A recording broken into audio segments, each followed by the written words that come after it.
Welcome to the Comeback Athlete Podcast. I'm with my man, my coach, my friend, mentor, Michael Bann. So, Michael, thanks for coming on, man.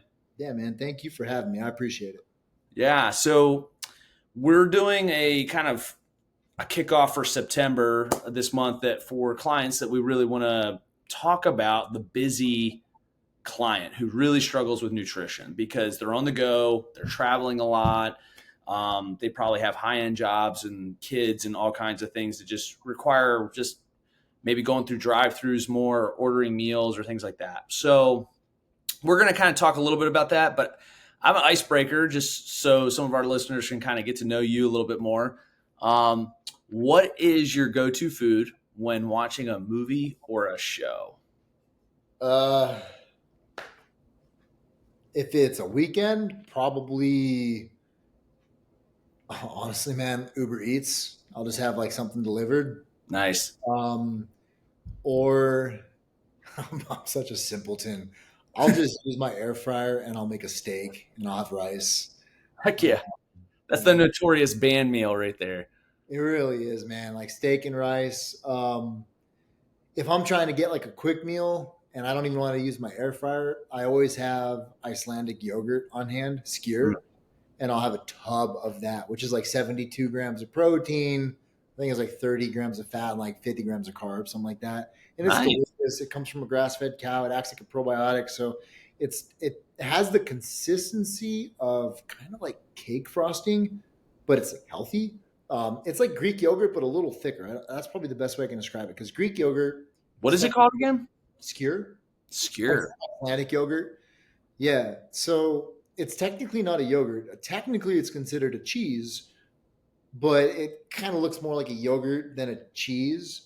But it has the consistency of like a thicker Greek yogurt, if that makes sense. No, I Pretty, love it. I'm gonna have to try that out. You can get that at any grocery store.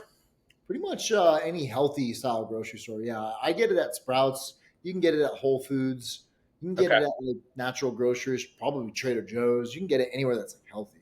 My got it. favorite brand is, I believe it's called Painted Sisters, only because their vanilla tastes so good. It's like, Hmm. oh, it's addictive, man. It's my post jujitsu meal every single day. Dude, that's awesome. Yeah, I'm gonna hit that up. yeah. I would say for us, we do Friday night burger night. Okay. So, like, we'll watch a movie, we'll alternate who gets to pick. That's how it works in our house. And then we do like grass fed burgers, and then we do hand cut fries. And if my wife is like too tired, like I'm not making hand cut fries, we'll go get Five Guys fries. But we'll still make our own burgers. Just I don't know. Yeah, dude. I'm weird with that. Five Guys fries. Yeah, dude. Or sometimes I'll do In and Out. Like I'll go get some In and Out. It's been a hot minute since I've done that, but I've never had that. It's not. We don't have it on the East Coast, so yeah, that's your West Coast stuff there. yeah, We're. Do you guys have Five Guys out there? yeah. Okay, so you guys got it all. Totally. Dang it! I thought we had something on y'all. Well, let's jump into it. So you've got a huge client load. You've been coaching for what, 20 years? Uh, 39, 17 years, 17 years officially. 17 years. Okay. Yeah, but like, at least for money. But I coached a little bit before that, yeah. But like realizing like I'm going to do this for the rest of my life, 17 years ago. 17 years. So in that time frame, you've had a lot of clients you've worked with, and I'm sure you've worked with some busy people that have just not had much time to be like, hey, do you have 2 hours to food prep here? And like, you need to make 80% of your meals. Like, obviously that's ideal, right? Like the more you cook your own food, typically the healthier it is. What have you found have been just some really key things that have helped you coach people who are just busy on the go kind of think about food? Like, how would you think on a continuum of like how to help them think from, worse to better when it comes to just food hacks in that way? So food is one of those things that I don't think of food. Well, what I'll backtrack. I think of nutrition strategies as behavioral, not biochemical. But we get Mm, so caught up in like macros and micros and like vitamins and minerals and calories and carbs and proteins and blah blah blah that we forget that everything about choices is actually just behavioral. And we're typically always going to compensate or cope in some way with life stressors, and it's usually not going to be in the healthiest way. So my first thought is like, what can we do to make decisions easier and less stressful? So how can I make things easier for you? So I always want to know, like, well, one, if we are craving something and we're under stress, we're probably more likely going to give into that craving, right? Like if I crave ice cream, but like I'm not really stressed out, I probably can like resist a little bit. But if I had a really rough day, if I got three kids all under the ages of like 7, and it's like school and baseball practice and dance practice or dance, recital or whatever, plus like I got to help my wife out. If I was in that situation, I'd probably succumb to my cravings in a heartbeat. So for me, I actually like to start with how do I optimize hydration? Mm. How do I optimize sleep? In my experience, when people have optimal hydration and they optimize their sleep to the best of their ability, of course, a lot of the times the craving for like not so good foods kind of goes away. I They just, 100% agree. Yeah. I don't crave pizza if I slept 9 hours and I'm drinking enough water. I actually crave like healthier food, like whole, healthy, perishable food. Hmm. So I like to start the conversation around like water and sleep.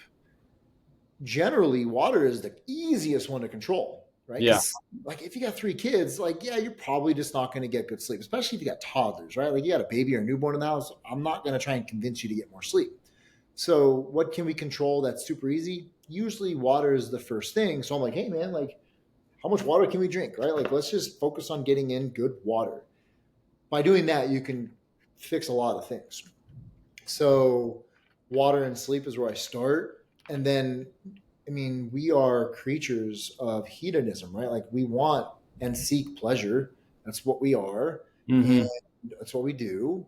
So how do I make things aligned with that so you don't have to go way out of your way to try and like eat better? So I always want to come up with like strategies that I know you can do and have the mental bandwidth for and the emotional bandwidth for.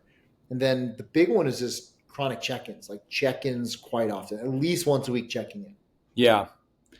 Now, like for a lot of our clients, like they'll hear like, okay, just drink more water. Like Bann's just saying that. Like, I say this all the time to my clients. I get coached by you, been mentored by you for over a year. Like, obviously, I believe in drinking a ton of water and seeing the benefits of it. But like for people who have a hard time buying in, they're like, no, no, no, I need you to give me like the magic diet, and it needs to fit me on this. Like, why is water so important? What is it actually doing that helps trickle down all the other health effects of like not craving things, performance, feeling better, recovery? Like, give us a little bit of like an understanding of that. Well, I mean, water, hydration, energy levels, right? So if you're tired, are you really going to want to necessarily go and meal prep? Are you going to want to cook? Are you going to do all these other things, right? Oh, yeah. So water and energy levels go hand in hand. I mean, half the time when somebody tells me like, "Oh man, I'm just really tired today," it's like, "How much water did you drink today?" "Oh, I didn't drink enough." "Oh, okay. Well, go drink like 3 glasses of water and then see if you're tired in 30 minutes." You'd be amazed at how much people are like, "Dude, I feel way better." Mm, So hydration and energy levels, hydration and just your fitness levels. Like if you're dehydrated, we know you're not going to be as fit. We know you're not going to perform as well. So these are all very common things that we know. I yeah. think it's just so simple that we kind of overlook it because it's like there's no way that this is that simple. It's got to be Right. more complex than this. But That's exactly right.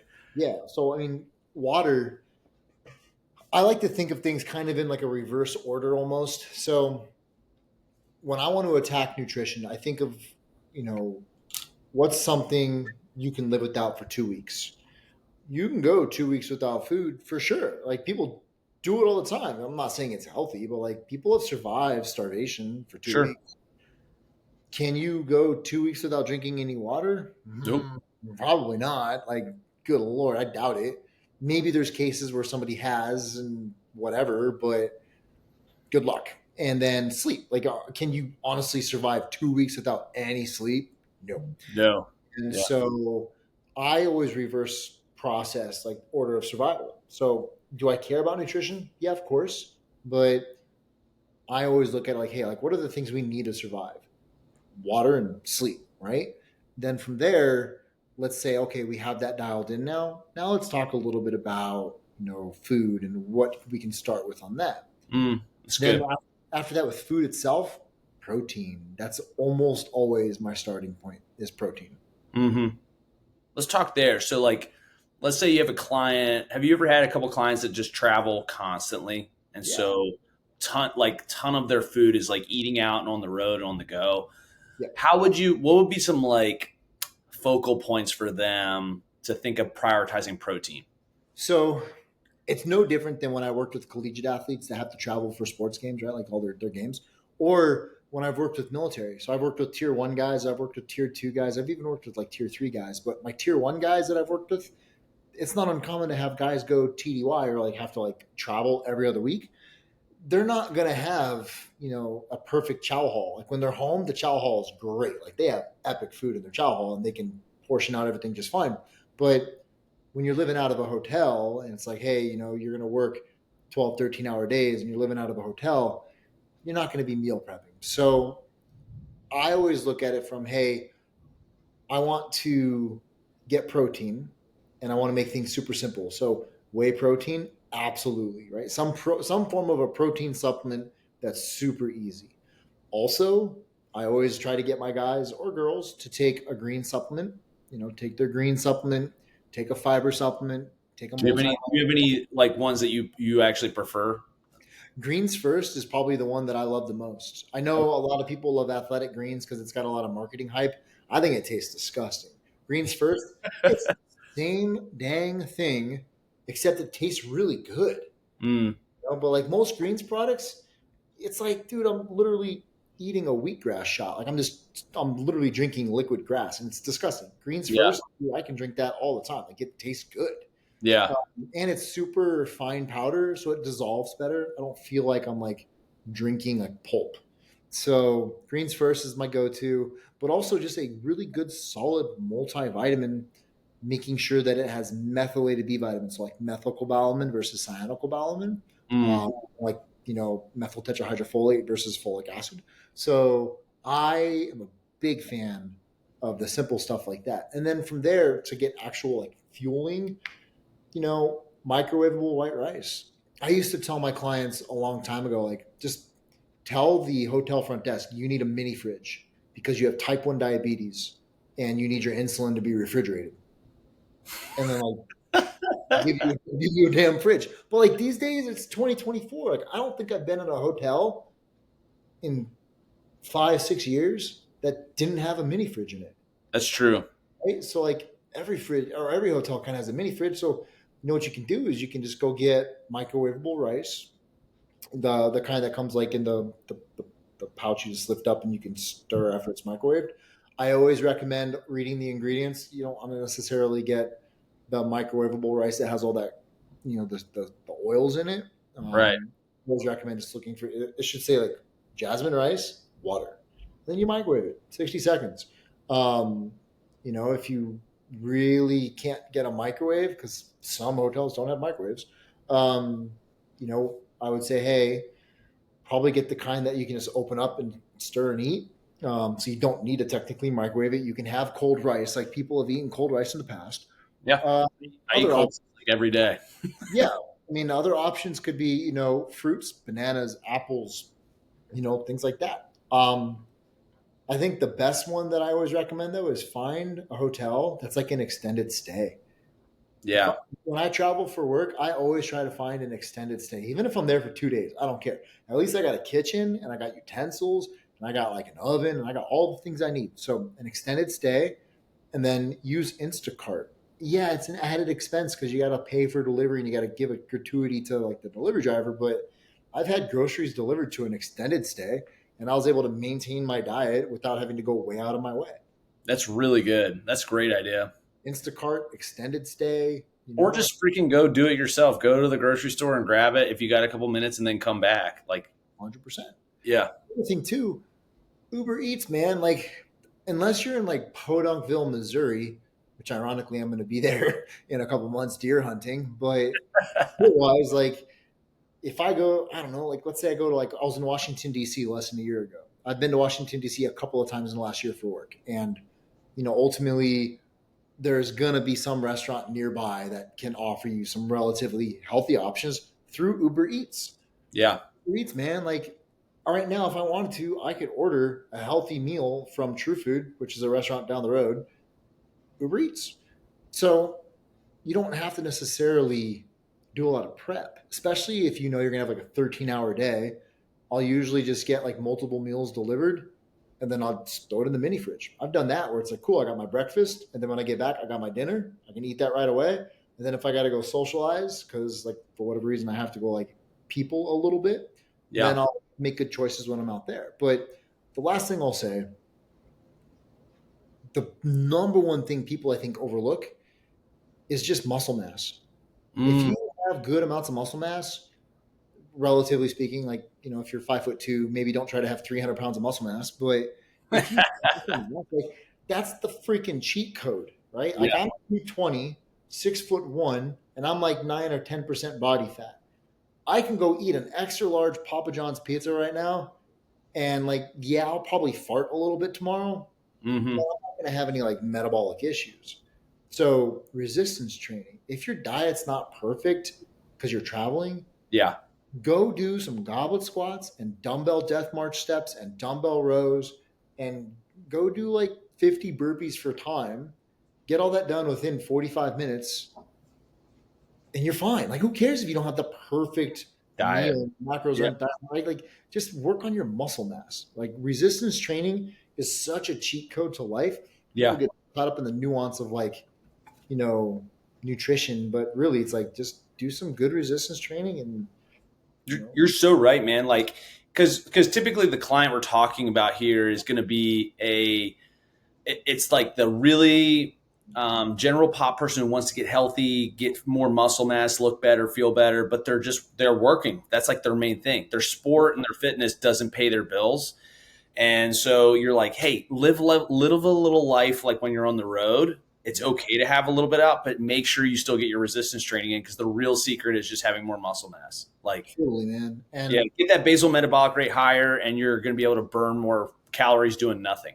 You I know? think the muscle mass thing and like metabolic flexibility, right? Like just make sure you prioritize that and you can get away with a lot. Unless if you're going to be gone for a month, well then, that's different. You need to like Yeah. get some stuff figured out. And the last thing too, or one of the last things I guess, you have to understand, we don't have to, but I would encourage people to really reflect on this and think about it and try to understand it. There's nothing in life you have to do except die. And I think that's really tough for some people to grasp because they have to face their own mortality with that. Yeah. But when you really sit down and you really think about it, you don't have to do anything except die. I don't have to pay my bills. I don't have to pay my taxes. I don't have to pay my mortgage. Sure, like I can have my house taken from me and foreclosed on, and I can go to jail for not paying taxes, but I don't have to do those things. So I choose to pay my taxes because I don't want to go to jail. I choose to pay my mortgage because I don't want to have my house foreclosed on. I choose to do the things I do because the opposite of not making that choice, or the opposite of making that choice, I should say, the consequence of not making that choice Yeah. is something I'm okay with. So knowing that we have, the ability to make choices, I always encourage my clients to just truly reflect. And, we have lots of conversations about it, but it's like, hey, listen, no judgment, man. Like, I get it. You didn't eat properly. You were blah, blah, blah, whatever. Like, you made some what we might call poor choices, but they're not poor choices. They're just choices. And it's your judgment of that choice that makes it good or bad. Yeah. Let's talk about why you made that choice. Like, you chose that because the opposite of that was something you just didn't want to deal with. Well, why not? Let's have a real heart to heart conversation. And most of the time, that usually stems from people, one, when it comes to like eating stuff, a lot of the times it comes from like shame. And I Yeah. really draw a lot on Brene Brown's work when it comes to Mhm. that. Brene Brown's a researcher on shame and guilt. And I really try to show up and just create that open conversation where they can be vulnerable and I can be empathetic, and they can share their struggles and we can come up with a game plan together. But I really try to encourage everyone. So anyone that's going to listen to this, just think about that. Like all you have to do in life, the only thing you have to do is die. Everything else is a choice. Why did you choose that? No judgment. Like, let's just have a conversation about it. Like, it Yeah. was easier. Cool. It was easier. So we want something that's easier. Let's find something that's easier, man. Like, you're busy. Let's come up with it together. So, I love yeah. that. What would you say? So let's say real quick though that the person who's traveling is someone who is trying to do something more serious, like a CrossFit competition, or they're trying to compete in a sport. Like Yeah. I have a client who has to travel a lot. He really wants to run a master's track meet. Yeah. Like someone, how do you help someone like that? And would you say that they should focus more on the calories consumed on the trip or the quality of the calories? What would you say is probably more important when you're gone for a weekend trip? I mean, the way you frame that question is kind of like, hey, man, do you want to get stabbed in the eye with a spoon? Or or do you want to get stabbed in the thigh with a knife? It's like, Yeah. bro, I want to get stabbed. Like, can we not? So when you think about like, well, what's better? What's more important? Quality calories or just the quantity of calories? Well, Yeah. what's the duration? Because if I know that I need to get a highly dense caloric meal into my body and it's just one meal for a day because I have like I don't know, like I have 800-meter sprints tomorrow, fuck it, dude, go with the pizza, right? Like, Yeah. But if you're talking like for the next 3 weeks, then we need to kind of game plan this a little bit more. So quality of your calories, it does matter. And if I could create a framework for people to understand it, I like to think of fitness when you do your workouts. It's kind of like a hurricane or a storm, right? It's going to hit the house, it's going to hit your building, whatever it is. It's going to hit your mansion. And the more bricks you have, the more sheltered you are from the storm, right? Like I can stack the bricks up and create this mansion that protects me from a storm. So the storm comes in, that's the workout. The better I'm protected, the more I adapt, really. That's how I would think about it. Well, you have three things to consider. The workout is the storm, the bricks are your macros, and you need to glue the bricks together with mortar. If you just stack brick on brick on brick, it's like Jenga falls right over. You need to glue Right. them together. That's the micros. So you have macros and micros. At some point in time, that storm is going to be too big for the amount of bricks you have unless you have the right amount of mortar. So if your goal is highly metabolically and ventilatory intense, because if I do a 20 rep back squat, that's like a 20 rep max back squat. That's metabolically intense for sure. Mechanically, load wise, it's not that intense because it's 20 reps. But if I want to go do CrossFit, let's say I want to do I want to be a competitive CrossFit athlete, because that's a highly metabolic sport, we need to be concerned with the quality of food. Whereas if I want to go do like bodybuilding, in my experience, you can kind of get away with less than optimal quality of food if you're trying to like bulk, right? So it depends on the goal. And I always like to say, like, the more metabolically intense the goal, you're probably going to want to make sure your food is a little bit better quality. And you Hmm. can feel this subjectively. If Is we were that to because the micronutrients is so important to your recovery and your performance? Yeah, like think about it this way, from a pure anecdotal perspective, because I don't have any research that I did in grad school that would show this specifically. But from like an anecdotal perspective, a lot of my clients don't in like the highly metabolic world. Like when I work with guys or women for like Ranger School, because I prepare a lot of people for like special operations and special forces. That's a highly demanding, endeavor. They're training twice a day.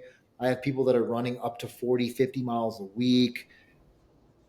They need to replace what they expend, right? So magnesium is a big one. You need magnesium to have high levels of performance. Nobody is eating 3 pounds of kale per day to get their magnesium levels. Nobody's eating 3 pounds of beans, right? Like if you eat 3 pounds of beans per day and you're married, you're not going to be married for much longer, or at least you're not going to because you're going to be on the couch, right? So I love I it. say, hey, listen, like you need to consider the quality of your food, because if all you're getting is like McDonald's, we're going to Mhm. get 3,000 calories a day from McDonald's. Are you going to get enough vitamin C to support your body's needs to recover and all of that? Are you going to get enough? Magnesium? Are you going to get enough? Blah, blah, blah, blah, blah. Probably not. But if I'm not going to blow through all that because I'm just bodybuilding and I'm just doing like some hypertrophy stuff, you can get away with not necessarily having the most perfect diet. And this is where I think the argument of like macros and like if it fits your macros, calories in, calories out, I think people need to start looking at the outcome that's desired. Like, why are we doing what we're doing? Are we trying to cut weight? And are we trying to like drop down to 3% body fat for a male so his skin looks like shriveled up scrotum skin? That's how I describe it. Fried chicken skin. That's probably a little bit more appropriate. You can get away with like hypocaloric cutting and like not perfect diet. But if you're trying to like lean out and you're still trying to push it, like rucking and running and swimming, Yeah. you just got to get tighter, man. So the more Yeah. intense the goal, the more intense the approach, right? Like it's just that simple. If you want to back squat an empty barbell, I can squat like a dog pooping. It's not a big deal. When I squat 405 or 400, like my PR is 440, when I squat 200 kilos, I'm not squatting like a dog pooping. Like the more intense the goal, the more like specific the movement has to look. And it's the same thing for food. Yeah. That's and then I just dropped that. The other thing too is like realistic expectations. You Yeah. want to be a master's athlete and you want to compete on like a high level, success leaves clues. Simple. Like Yeah. hey man, like what do other people like find me 5 people that kind of do what you want to do? Let's look at what they do. What does their nutrition look like? Okay, Yeah. what does their sleep look like? Let's stop arguing about what various studies say because you can't study a human being accurately in a lab. We're not mechanical creatures. We're meat sacks with a freaking consciousness, right? So if I'm going to look and say, well, you want to be a master's track athlete and you want to compete at a high level, like at a national, race or whatever, or a national event, what are other people in your age bracket doing food and sleep wise? Are they traveling every other week? Yeah. No. Huh. Maybe that's going to get in the way of your goal. And no judgment. We all got bills to pay. I get it. But my job is to make sure that we have realistic expectations and we have real conversations around that. So I would also say, CrossFit Games athletes, if quality of nutrition doesn't matter, why is it most CrossFit Games athletes actually have quality nutrition? I mean, they have quantity too. Like they're not eating broccoli and salmon because Yeah. that's not calories. They're probably smashing highly dense carbs, white rice, brown rice, whatever, but they're not eating Taco Bell the day prior to the CrossFit Games. Yeah. Why is that? If all that matters is getting enough calories, why aren't we seeing that more? Why don't I just go and eat Taco Bell and get my calories? So, Yeah. that leaves clues. And Poliquin, Charles Poliquin, when he was alive, he told me that. He was like, Michael, success leaves clues. You want to see what to do? Go look at what everyone else does that's already doing it and look at the commonalities. Don't look at That's good. don't look at the nuances. Look at the commonalities, man. What do they focus on? Sleep, water, nutrition. Oh, okay. So it really is that simple. I just got to look at what they're doing, copy that, and then just Yeah. train in a way that's training built for me to get me there. Yep. Kind of that It's simple. great. So last question as we kind of like wrap it up here, but this one is built more on like the fear, right? So like a lot of clients go away, they contact us and they have fear of like, oh my gosh, like I don't know what to eat on this trip. I'm going away for 3 days. I'm going to be so off my diet and so there's a lot of like TikTok stuff on Instagram, things like that. It's like, if you get off your diet, your hormones are going to get jacked up. Your gut's going to get all messed up. You need to stay away from this food. You got to be on this. It's carnivore this or vegan that. Like, so when someone's struggling with that anxiety, you've kind of addressed some of this, but like, what would you say? How would you say like most of that is not true, if any? um, and how would you coach that person to just enjoy the weekend? I mean, we said even eat the pizza, whatever, but like, how do you help calm them down and think through that as like the big picture of the goal? So one, as a coach, I'm not responsible for your emotions, That's right? good. Mm, I'm not responsible for anyone's emotions. I am responsible for understanding what I do may impact your emotions, but I'm not responsible for your emotions.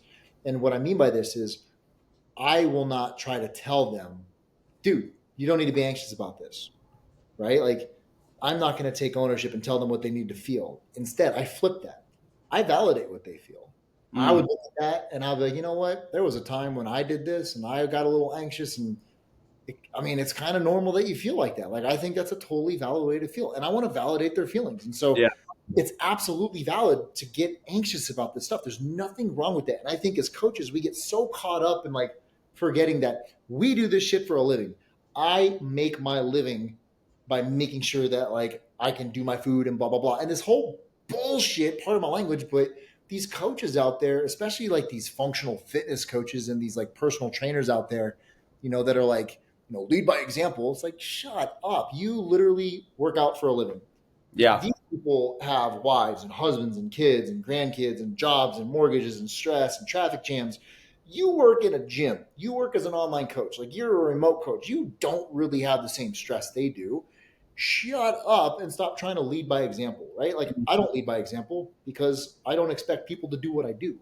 Instead, I want to sit there and I really want to validate what they feel. Like, I genuinely want to hear their vulnerabilities. And so when they share that vulnerability with me, it's like, man, that makes sense. You feel that way. You know what? When I was 27, whatever, like when I was 32, I actually had something similar. I'll tell you what, this is how I dealt with it. I can totally understand what you're going through. It Mm. makes sense you're feeling that way. You're not alone in this. How can I support you more?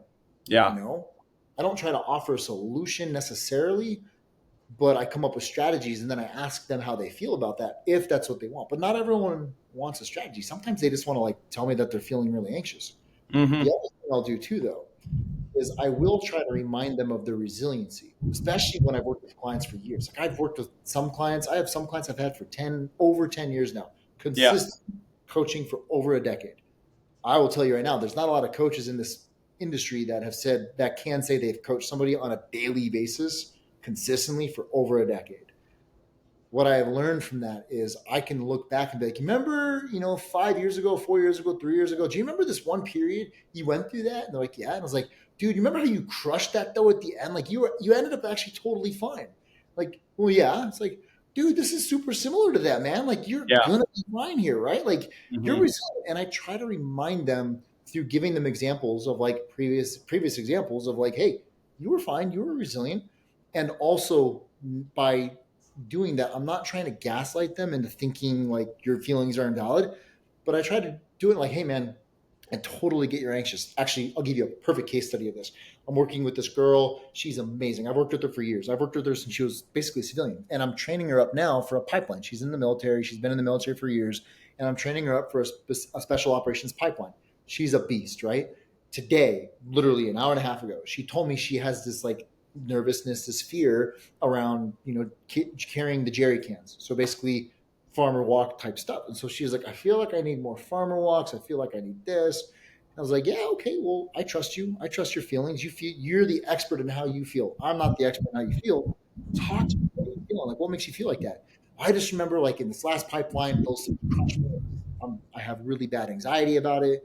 I was like, okay, that's fair. I think that's absolutely fair. Like, that was really tough for you. But look at the data. And then I showed her, I was like, but remember, like a week and a half ago, whatever, it was like a month ago, you did this one workout that had suitcase carries and you crushed it. You crushed it and were even better than some of the men I put through this. Mm. And I was like, you're not the same athlete you were 3 years ago in that pipeline. You're not the same person you were 6 months ago. You're faster, you're stronger. All the data shows it. And through that, she was kind of like, yeah, that's true. And then I was like, but it's normal to feel that anxiety because you can remember how shitty it was, but just try to also remember that you're not the same person as an athlete you were 3 years ago. You're so much faster. Your 5 mile time is better. Your rucking is better. Your swimming is better. Your carries are better. It's going to suck. And then I reiterate that. I'm like, yeah, you're still going to feel the shit. It's still going to suck, but you're so much more resilient now. You're going to crush it. You're going to be fine. And then I Yeah. was like, yeah, you know what? You're right. So if I had to boil that down to a principle is, one, it's absolutely normal to have emotional responses to food, deviations in routine, Yeah. especially when you take your fitness and health seriously and you know you're going to have like a deviation. It's absolutely okay to be like, I'm kind of sweating because I don't want to lose all my gains. I don't want to lose this. I hate this, blah, blah, blah. It's like, yeah, I get it. That Yeah. honestly, kind of sounds normal to me. Like it would be weird if you didn't have that kind of emotional response to this. But remember, you did this in the past, and then I try to remind them of their previous examples of resiliency. And if I haven't worked with them very long, I try to brainstorm with them. It's like, well, can you think of any other times that you've kind of been through something like this? Yeah, Mm, 5 years ago I went through this, blah blah blah. It's like, oh, how'd that work out? And I try to get them to kind of walk through that a little bit. And again, I think like Brene Brown's work on this is absolutely paramount, right? Like if I had to coin her phrase, it's like the cure for shame, because a lot of that anxiety type stuff, that perfectionism that a lot of clients have, that comes from shame. And that shame, the cure for that is their vulnerability and our empathy towards them. mm, I think that means that we as coaches, we need to work on ourselves even more yeah. because we forget like they haven't dedicated their life to training. I've dedicated my life to this. My entire life is dedicated to this. So I think a lot of the times we forget that and we forget what it's 100%. like to be on the other side. So I thought it was so good your words too of like because I have a couple clients I've worked with for over 5 years, and like I have when they come back from some big trips and they've put on like 3 or 4 pounds, and a lot of that's water weight, yeah, but they still feel that same feeling you're talking about. totally, And totally. so I like doing the dual approach of like, hey, dude, it sucks. I know getting back is just always hard coming back. I totally can relate to that.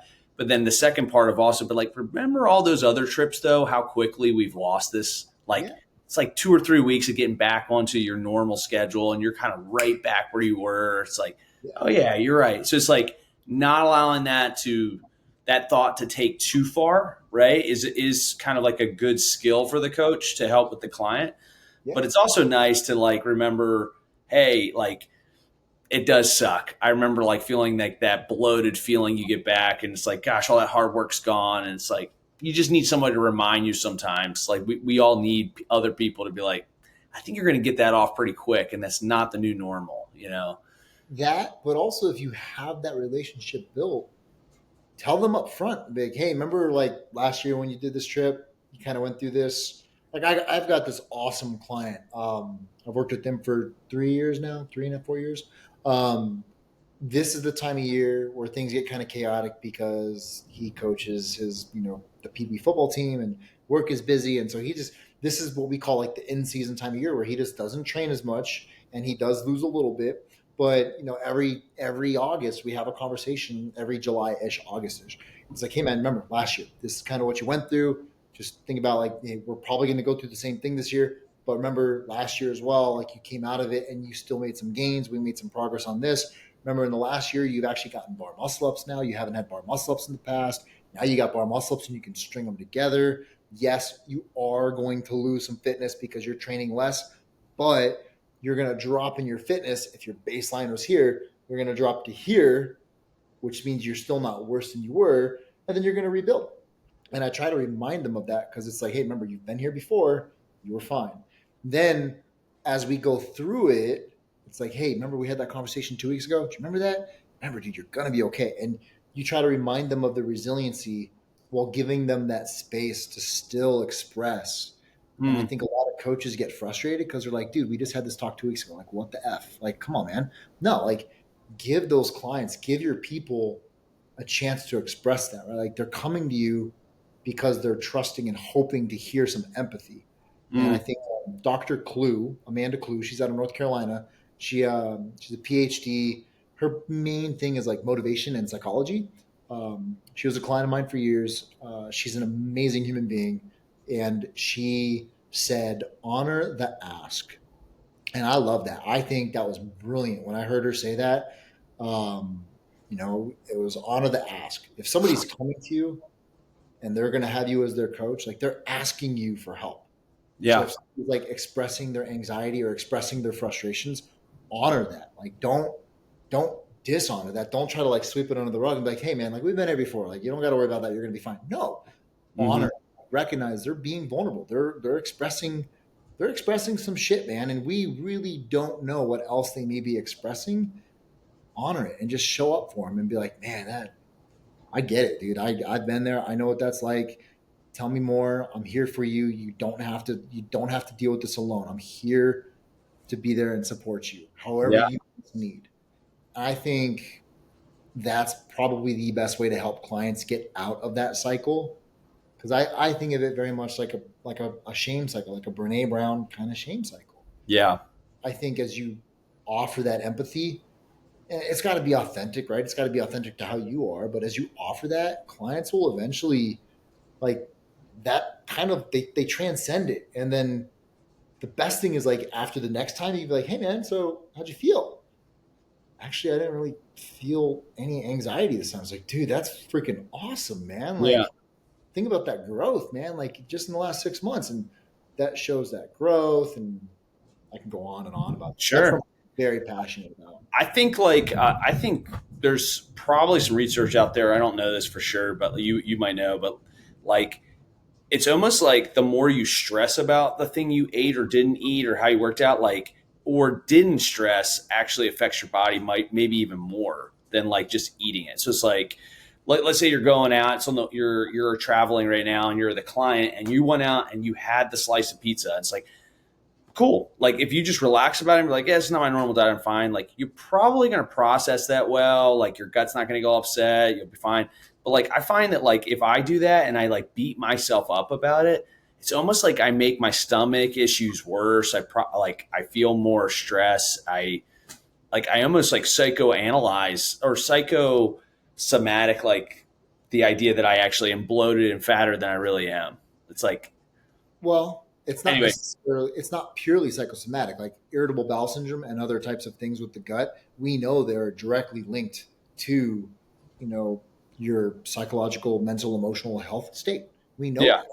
And we've seen people work through and, do that self work and that healing. They go to therapy or whatever, and all of a sudden their IBS is gone. The amount of times I've seen people have IBS and no longer have IBS because they like went to a therapist versus a gastroenterologist, it's insane, man. Like, your gut and your brain, they are connected. And so your mental health directly impacts that. I can tell you, I got dumped earlier this summer, a couple months back, or whatever. I had diarrhea for like 4 days. Nothing changed in my diet, but I was heartbroken, man. I was Yeah. crushed.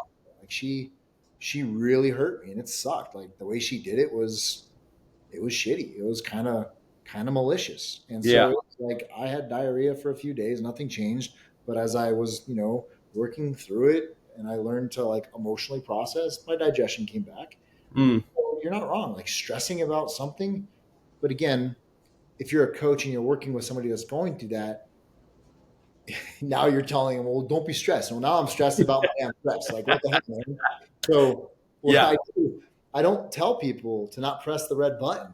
It's like, if you're a parent, I'm not a parent. I've never been married. I don't have any kids, but like my nieces and nephews, if like my nephew was like taking his little sippy cup and he's like slamming it on the table, and I stole this from Victor Hall actually over at Exos when I went through one of their mentorship years ago.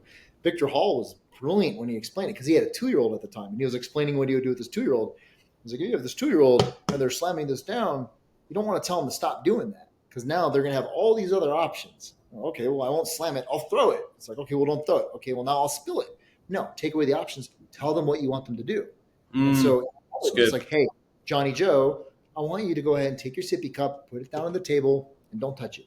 There's no other options. Like that's it, right? So it's the same thing with food. Like I'm not going to sit here and tell you, like, hey, man, like don't eat this, don't eat that, don't eat that, avoid this, try to avoid that. It's like, hey, listen, I want you to focus on putting this in your body, eating this and eating this and eating this. I've done that with people. Like I had a client, he would drink multiple liters of soda per day. I'm not going to tell him to stop drinking soda. This is like 16 years ago, but I was like, dude, hey, 15 years ago, I'm 38 now. So 15 years ago, I didn't tell him to stop drinking soda. I was like, hey man, drink your soda. It's all good. But what I want you to do is I want to make sure you drink at least 1.5 liters of water per day. Drink your soda. I'm cool with that, but drink the water too. He was like, I can do that.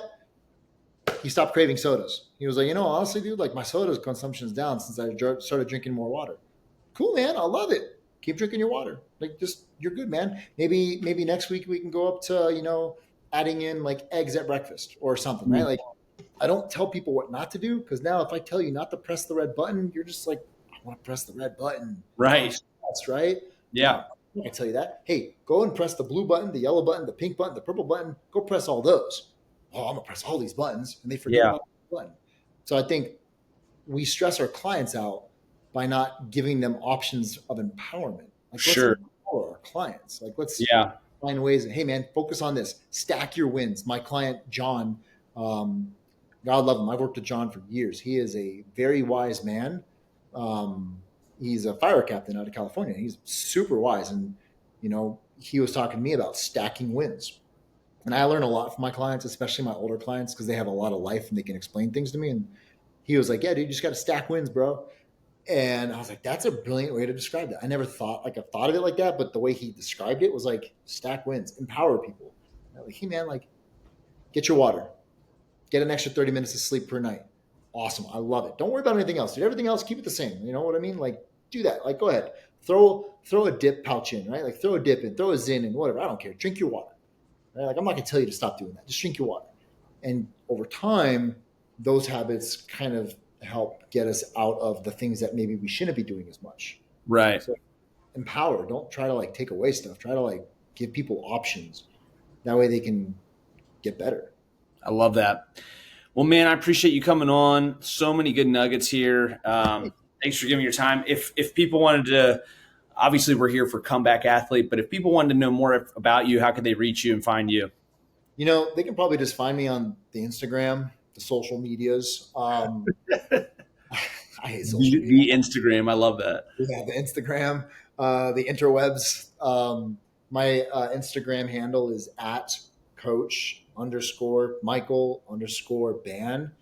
Um, I get a lot of reels and memes sent to me, so I sometimes miss DMs. So if I miss your DM, send me another one and I'll catch it.